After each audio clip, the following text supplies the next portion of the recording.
Antari i kryesisë së Guxo-ku, Tim Hajdai, me një prononcim për bota sot, thotë se LDK-ja po kalon krizë të vazhdueshme të brendshme që nga ardhja e Isa Mustafës dhe bashkëqeverisja me PDK-n, e cila i kushtoi rënd në besimin e elektoratit. Sipas tij, LDK u ndëshkua fillimisht në zgjedhjet e 14 shkurtit 2021 dhe përsëri pas bllokimit 10 mujor të institucioneve, pas 9 shkurtit 2025, ku ajo ishte faktor kryesor. Hajdai vlerëson se LDK-ja humbi një rast jetik për hyrje në bashkëqeverisje me lëvizjen Vetëvendosje Guxo dhe ALT, dhe për të kontribuar në krijimin e institucioneve dhe zgjedhjen e presidentit. Liga Demokratike e Kosovës po e kalon edhe një sfidë dhe proces tjetër të vështirë të brendshëm politik për të përcaktuar për të ardhmen e saj politike dhe kombëtare. LDK, zanafillën e krizës së brendshme politike, e ka patë qysh se prej ardhjes së Isa Mustafës në krye të saj, dhe pastaj me lidhjen e qeverisjes që u bë me PDK-n e Hashim Thaçit,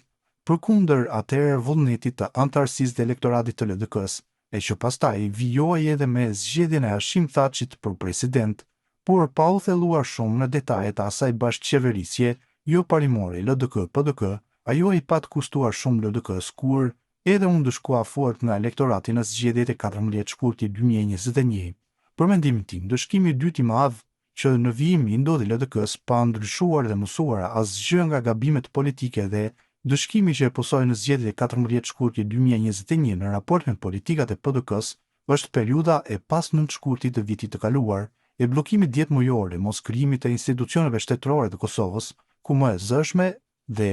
më bllokuese u veçua vetë LDK-ja, për çka prapë u ndëshkua nga elektorati në zgjedhjet e 28 dhjetorit të vitit që po e lëm pas.